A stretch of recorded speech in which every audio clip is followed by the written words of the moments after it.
ঈদ মানে আনন্দ, ঈদ মানে খুশি আর একসঙ্গে মিলেমিশে উদযাপনের দিন। এই আনন্দের আসল প্রাণ মূলত শিশুরাই। তাদের সেই খুশিকে আরও বাড়িয়ে দেয় বড়দের দেওয়া ঈদ উপহার। আমাদের দেশে এই উপহারকে বলা হয় সালামি। ভারত ও পাকিস্তানে এটি ঈদি, আরব বিশ্বে ঈদিয়াহ, আর ইন্দোনেশিয়া ও মালয়েশিয়ায় রায়া নামে পরিচিত। নাম ভিন্ন হলেও আনন্দটা একই। সালামি হিসেবে কোথাও দেওয়া হয় টাকা, কোথাও আবার মিষ্টি বা চকলেটও দেওয়া হয়। এই ঈদ সালামির ইতিহাস বেশ পুরনো।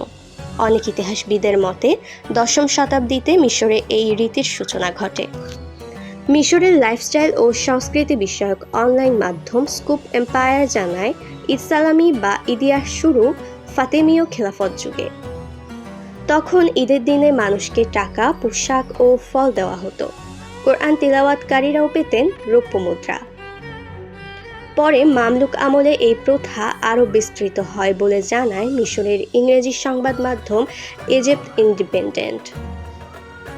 তাদের প্রতিবেদনে বলা হয়েছে, তখন শাসকেরা ঈদের সময় রাজপরিবার ও গুরুত্বপূর্ণ ব্যক্তিদের পোশাক, খাবার সহ নানা ধরনের উপহার দিতেন।